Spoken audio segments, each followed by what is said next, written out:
আমরা যখন মনিটরিং করতেছি তখন কম টাকা বলতেছে, আর যখন ক্রেতারা কিনতে আসতেছে তখনই হচ্ছে গিয়ে বাড়িয়ে দিচ্ছে। এই মাত্র একটা কাঁচামরিচের দোকানে 210 টাকা দিয়ে বিক্রি করতেছে। আমরা যাই সাথে সাথে জিজ্ঞেস করলাম, বললো কি যে 180 টাকা। তখন ওই পাশে আরেকজন দাঁড়ায় ছিল, সে বললো কি আমার থেকে যে 210 টাকা নিলেন, তখন হচ্ছে সে চুপ হয়ে গেছে। আমরা আসলে দাম কমায় দিবেন আর সাধারণ জনগণের থেকে 210 টাকা নেবেন, এটা তো হয় না, তাই না? পরে হচ্ছে ওই লোককে আমরা হচ্ছে টাকা ফেরত দেওয়া হয়েছে, যে আর উনি বলছে যে আর এরকম উনি করবেন। দুই দিকেই হাত রয়েছে। অনেক সময় ওরা তার আড়তদারের উপরে চাপাই দিচ্ছে, আবার অনেক সময় হচ্ছে গিয়ে বলতেছে যে ওরাই বাড়াচ্ছে। এখন জিনিসটা যে কিভাবে কন্ট্রোল করবো, মানে এটা আসলে সব দিক থেকেই সবার এগিয়ে আসতে হবে। চাঁদাবাজিটা বন্ধ হয়ে গেছে, যার কারণে অনেক কিছুর দাম আস্তে আস্তে কমতে শুরু করছে।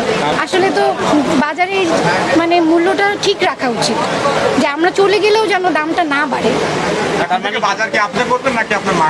এখন তো মনে হচ্ছে আমাকে দিয়ে আম্মু করাবে। আমরা দেখতে পাচ্ছি আপনারা বাজার মনিটরিং করছেন এবং আপনার হাতে পণ্য রয়েছে ইলিশ। জি, কত করে কিনলেন একটু যদি বলতেন। আমি হচ্ছে কিনছি, এটা হচ্ছে 850 টাকায় কিনছি একটা মাছ। কেজি হচ্ছে 1300 টাকা। তো আমি আজকে যখন বের হই তখন আম্মু বলতেছিল যে তোমরা বাজার মনিটরিংয়ে যাও। তো আম্মু বলছে হ্যাঁ, বলে যে ওখানে ইলিশের কেজি কত। আমি বলতেছি 1300-1500 এরকম আছে। বলে যে আমাদের কাছে হচ্ছে ছোটোটাই 1500 চায়, ইলিশের 3টা সাইজ থাকে, তো আমাদের কাছে ছোটোটাই 1500 চাচ্ছিল। তো আমি আজকে কিনতে এসে তারপরে আমি এখন যখন জিজ্ঞেস করছি তখন বলতেছে যে 1300 টাকা। পরে আমি একটা কিনে ফেলছি আজকে। এই জন্য হচ্ছে কি জিনিসটা আমরা যখন মনিটরিং করতেছি তখন হচ্ছে বলতেছে যে কম টাকা বলতেছে, আর যখন ক্রেতারা কিনতে আসতেছে তখনই হচ্ছে গিয়ে বাড়িয়ে দিচ্ছে। এই মাত্র একটা কাঁচামরিচের দোকানে 210 টাকা দিয়ে বিক্রি করতেছে। আমরা যাই সাথে সাথে জিজ্ঞেস করলাম, বললো কি যে 180 টাকা। তখন ওই পাশে আরেকজন দাঁড়ায় ছিল, সে বললো কি আমার থেকে যে 210 টাকা নিলেন, তখন হচ্ছে সে চুপ হয়ে গেছে, যে বলে যে আমরা তো চাই লাভ করতে। তখন বলছে যে না, এরকম সিন্ডিকেট তৈরি করলে তো আসলে হবে না। আমরা আসলে দাম কমায় দিবেন আর সাধারণ জনগণের থেকে 210 টাকা নেবেন, এটা তো হয় না, তাই না? পরে হচ্ছে ওই লোককে আমরা হচ্ছে টাকা ফেরত দেওয়া হয়েছে, যে আর উনি বলছে যে আর এরকম উনি করবেন। আম্মুর সাথে মাঝে মাঝে করা হয়। হ্যাঁ, আম্মু আসলে দাম বেশি রাখে। আম্মু তো আমার কাছে তাই বললো। জি, না, কোনো প্রতিবন্ধকতা শিকার হচ্ছে না। সবাই আমরা রিসিপ্ট দেখতে চাইলে রিসিপ্ট দেখাচ্ছে, কিন্তু অনেকের কাছে রিসিপ্ট নাই বা তারা দেখাতে চাচ্ছে না, বলতেছে যে দেয়নি।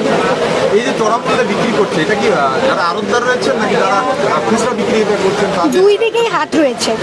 অনেক সময় ওরা তারা আড়তদারের উপরে চাপাই দিচ্ছে, আবার অনেক সময় হচ্ছে গিয়ে বলতেছে যে ওরাই বাড়াচ্ছে। এখন জিনিসটা যে কিভাবে কন্ট্রোল করবো, মানে এটা আসলে সব দিক থেকেই সবার এগিয়ে আসতে হবে, নাহলে জিনিসটা আসলে কন্ট্রোল হবে। চাঁদাবাজিটা বন্ধ হয়ে গেছে, যার কারণে অনেক কিছুর দাম আস্তে আস্তে কমতে শুরু করছে। বাজারে সবসময় ধরেন আমরা চলে যাব, দুপুরের দিকে আরেকজন আসবে, রাতে যখন আড়ত আসছে ওই যে ট্রাক থেকে নামায়, ওই সময় নাকি অনেক চাঁদাবাজি হয়। তো সেই সময় হচ্ছে গিয়ে আমাদের বড় ভাইরা থাকে, ওরা এসে দেখে জিনিসগুলো। মাছের বাজার কিন্তু আপনারা দেখেছেন কিনা আজকে বা? জি জি, মাছের বাজারে এই যে আমি আজকে মাছ কিনে নিয়ে আসলাম। আচ্ছা, আপনি একটা আমরা পাইনি আসলে মাছ কত দিয়ে কিনলেন? 850 টাকা।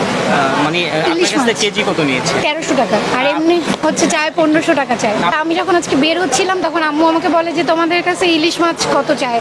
আমি বলছি যে আম্মু এরকম 1300 টাকা মতো। বলে যে আমি কালকে গেছিলাম তো আমার কাছে 1500 টাকা চাচ্ছিল, মানে আম্মুদের কাছে ছোটোটাই 1500 টাকা চায়। পরে হচ্ছে আমি বলছি আচ্ছা ঠিক আছে, আমি যখন আজকে যাবো তুমি আইসো। পরে আম্মুকে ফোন দিছিলাম, পরে আম্মু বলে যে আমি তো আসতে পারবো না, তুমিই নিয়ে নাও। পরে আমি নিয়ে নিলাম। পরে আম্মু বলতেছিল তাহলে তো সবার উচিত যে তাদের স্টুডেন্ট যারা আছে তাদেরকে নিয়ে এসেই করা, কিন্তু এই জিনিসটা তো ঠিক না। আসলে তো বাজারে মানে মূল্যটা ঠিক রাখা উচিত, যে আমরা চলে গেলেও যেন দামটা না বাড়ে। বাজার কি আপনি করবেন নাকি আপনার মা করবেন? এখন তো মনে হচ্ছে আমাকে দিয়ে আম্মু করাবে। কাজটা একটা বেড়ে গেল। হ্যাঁ, আর কতদিন করবেন আপনারা? পুলিশরা কিন্তু অলরেডি নেমে গেছে, আজকে থেকেই নেমে গেছে। তাও এখন আজকে তারা দেখছি যে অনেক জায়গায় সিভিল ড্রেসে আসছে, বলছে কালকে থেকে হচ্ছে তারা ফুল একদম নেমে যাবে। তারপরে বলছে যে আমরা 10 জন করে প্রতি পয়েন্টে থাকতে পারবো, আর বাকিদের হচ্ছে লিভ নিতে পারবো, কারণ আমাদের স্কুল কলেজ ভার্সিটি খুলে যাবে, আমরা তো আর বেশি দিন থাকতে পারবো না।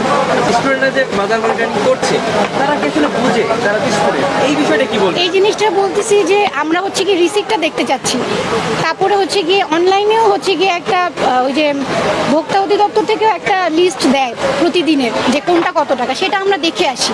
দেখে এসে তাদের এটার সাথে মিলাই, তাদের রিসিপ্ট, তাদের ক্রয় মূল্য কত, বিক্রয় মূল্য কত, বেশি যদি ডিফারেন্স হয় তখনই আমরা হচ্ছে ধরি কত টাকা, সর্বোচ্চ 1 টাকা 2 টাকা 5 টাকা